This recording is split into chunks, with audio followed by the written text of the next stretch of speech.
had it not been for Nebraska Public Corrections doing what they knew what they supposed to have did. And they never gave me an opportunity. They never gave me an opportunity for treatment because I wouldn't take the medicine. Mr. Nico Jenkins was an indiscriminate killer who wreaked havoc on the Omaha area since being released from prison on July 30th. He crossed racial, gender, and city boundaries to commit his murders. It is rare to have a killer cross racial and gender lines, so law enforcement knew we had an exceptionally violent offender. He was charged with 4 counts of murder, 4 counts of being a felon in possession, and 4 counts of use of a firearm. He already faced charges for terroristic threats when he threatened a woman's family. They also arrested the man who gave Nico the weapon he used in his killings. In November of that year, Nico had been in jail about 2 months at this time. He decided to write a letter to the Omaha World Herald. In the letter, he asked the paper to help him and the families of his victims, and he writes that he will plead guilty to all charges. He writes that he wished to get the help he so clearly needs, psychiatric treatment, as the health department had full knowledge of Apophis and the demonic forces at work. Yes, this is real life. In February 2014, Nico filed a federal lawsuit seeking $24.5 million from the state of Nebraska for wrongfully releasing him from prison and not giving him mental health treatment. He also blamed corrections officials for the 4 murders he committed. Oof, that's not going to go over well. Portraying Nico Jenkins as a cold-blooded killer, but his wife says he never got the help he needed. And his psych evaluation shows he needed mental help as early as the 2nd grade. That's when he says a voice told him to bring his mom's gun to school. A voice Nico now says is an Egyptian demon forcing him to kill. He's not pretending to be crazy. He's real life crazy. That Apophis gives him orders. Nico told her Apophis saved him from attempting suicide in solitary confinement a few years ago. There was this voice that came and he was just like, if you do what I tell you to do, if you follow my demands, then I'll make sure you're safe and make sure you're okay. Now, at this point you're probably thinking, judging by his upbringing, the time he spent in prison, his crimes, the interrogation footage, the letters, Mother of God, this poor man, he never got the help he so clearly needed. The system failed him. He never got any treatment for the issues he so clearly has. This was a complete failure of the health system. Well, twist. Well, and Brandy, we've heard it before. An Egyptian god speaks to Nico Jenkins, but a psychiatrist in court today says he thinks Jenkins is faking it, while another doctor from Douglas County Corrections testified of all the people he's evaluated, Jenkins is by far the most dangerous. You wouldn't want to mess with Nico and be on his bad list, I'll tell you right now. After the judge ordered a psychiatric evaluation of Nico Jenkins, the psychiatrist concluded that he had antisocial personality disorder and was likely faking psychotic symptoms, and that he was making up the voices he heard as a way to justify his actions, essentially finding that he's a sociopath who would not be amenable to treatment. His defense's doctor says he's schizophrenic, while Lincoln Regional Center doctors say he's got a personality disorder, but he isn't clinically insane. Jenkins says he heard the voice of an Egyptian god while carrying out the murders. The 31-page report entered into district court details dozens of evaluations of Jenkins at the Lincoln Correctional Center and his history from a child through adulthood. Clinical psychologist Kurt Newring with Forensic Behavioral Health reviewed the report and says there's a pattern of antisocial behavior. That's not part of the is he competent or is he not, but it resonates pretty clearly in the evaluation that this is a man that has, over his lifetime, manipulated others, deceived others, abused others, and has taken satisfaction in doing that. It seems, based on the report provided, these symptoms came up when he needed them and disappeared when he didn't. Yeah, that's not good. After being declared competent to stand trial, the court case began. On his request, Nico was allowed to represent himself. Throughout the trial, he maintained that he acted under the command of Apophis, and still did. And he put on quite a show for the court, including speaking in tongues, howling, and laughing as prosecutors recounted the details of his victims' deaths. On April 16, 2014, the judge found Nico Jenkins guilty of all 4 murders.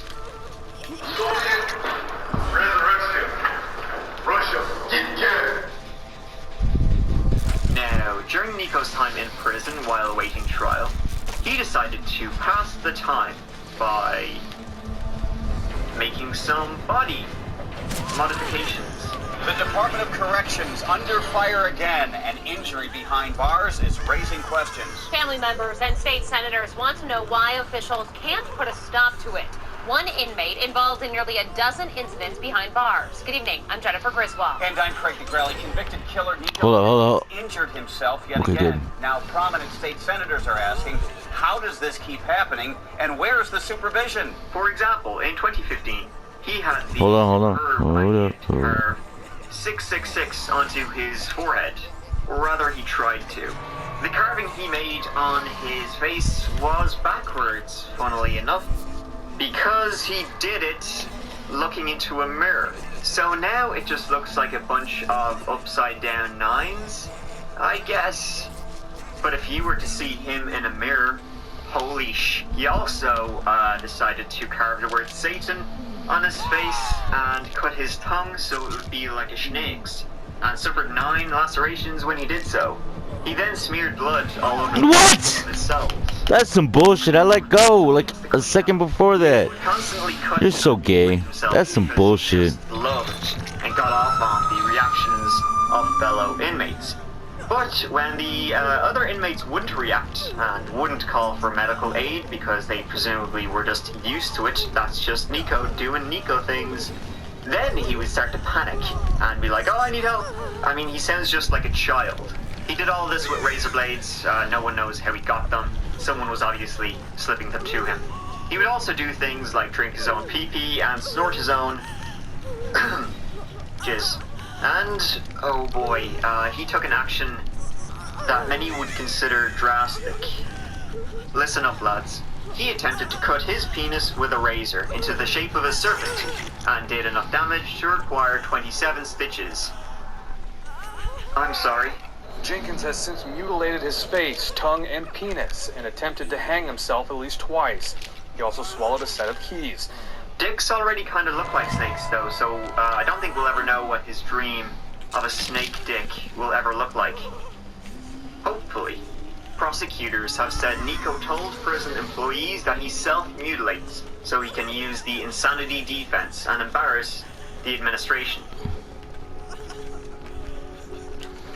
Life or death will be up to the 3-judge panel in the case against convicted spree killer Nico Jenkins. This morning, attorneys argue if Jenkins' IQ was high enough for him to even have a death penalty hearing. A test when he was first incarcerated in 2003 suggests his IQ was 69, which is under the threshold. Jenkins himself objected to his own attorney's questioning and wanted to get right to the 3-judge panel. I want to expose these temporal physical evidence in this perjury that these officers committed before I was ever charged. Judge Peter Battalion orders that the hearing move forward, and Jenkins is competent. Jenkins tells me he pleaded no contest because he wanted to keep his family from being implicated in the murders, but now says that he was set up. He will testify in the death penalty hearing and says he wants to expose the corruption. The internal affairs investigation on Douglas County Sheriff's and Omaha Police Department have been filed, and those law enforcement agencies need to file those investigations to those temporal physical evidence of the law enforcement officers. Oh, you fucking dildo. What are you... Guilty? Thanks, you fucking idiot. Psychiatric evaluations he had. Nico Jenkins was sentenced to death by a 3-judge panel. He was also sentenced to 450 years in prison on weapons charges connected with the murders. Seems a bit like overkill, but Defendant's commission of these 4 murders over a 10-day period is one of the worst killing sprees in the history of this state. Each one of these murders was a deliberate and planned act. The victims were pre-selected and the murders were purposeful. Therefore, this panel finds the death penalty is appropriate, should be, and is hereby given for each of the 4 murders by the defendant. It is therefore the sentence of this court as follows. At case CR 13-2768, count 1, murder of the first degree, a class 1 felony. Booyah! Count 2, use of a deadly weapon, firearm to commit a felony, a class 1C felony, 45 to 50 years to run consecutive to all murder convictions in counts 1, 4, 7, and 10. Count 3, possession of a deadly weapon by a prohibited person. Class 1D felony. 45 to 50 years to life consecutive to all murder convictions. Fuck. That's not good. Not good at all. 7 and 10 and count 2. Not good at all. In 2018, Nico attempted suicide in prison by slashing his own throat. And he did so again in 2019 by pulling tiles off the wall and sharpening them. And reportedly did some damage to his eyes and neck. The attorney said that Nico's attempts on his own life must be in the double digits by now. Now this case is as insane as Nico Jenkins is. However, multiple psychiatrists, after they evaluated him, said he was sane, he knew what he was doing, yet he would be like, no, an Egyptian snake god told me to kill people, I need treatment. However, there are conflicting reports, and some psychiatrists did find that he had schizophrenia, so... Among the documents WOWT6 News obtained is a psychiatric diagnosis and reevaluation of Jenkins. It explains a number of things about Jenkins' current thinking. That Jenkins no longer admits to killing 4 people in a 10-day span back in 2013. Okay, move. He'll eventually be let out of prison and move to Cuba, where he'll make nuclear weapons at the direction of evil demons that continue to speak to him. And that he needs to be killed so he can be resurrected. All of those things and many more outlined led to this conclusion from Dr. Bruce Duncan. Quote, Mr. Jenkins is not now competent to stand trial. But when they prescribed him medication for this, he would, at the time, without fail, refuse to take the Just get out of here, guys. Honestly, I'm dead. Regardless of his mental state, he never really had a chance. He had a shitty upbringing surrounded by shitty people. And he did start taking medication finally in 2018, and apparently his mental state improved. Though a year later he did then try and claw his own eyes out, so... I mean, he clearly has some deep-seated mental, serious psychotic issues. Right? Well, most recently, this year in 2019, he rejected the notion that he had any mental illness, so... And if you're mentally ill, you can't get the death penalty. So... Either he is seriously mentally ill, or it's the defense trying to prove it, but the court, they're not having any of it. However, this case was clearly brought about by a sick mind, a system that failed somewhere along the road, and it ended up with 4 people losing their lives. It's disturbing, tragic, and everything. Fuck! And that's the story of... Wow, you're a bitch, dude. Thank you so much for watching. I really appreciate it. Please let me know your thoughts on this case in the usual place, because it's one of the weirder ones I've covered. And thanks again. I will see you real soon in the next video. Mike out. Alright, run, motherfucker.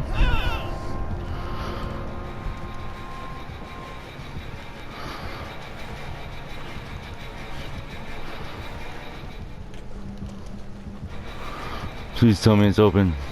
Man, it's not even fucking open. Are you serious? Hey, you and welcome. My name is Mike, and in this little video, we're gonna cover something I've been asked to cover quite a bit. So, you're welcome.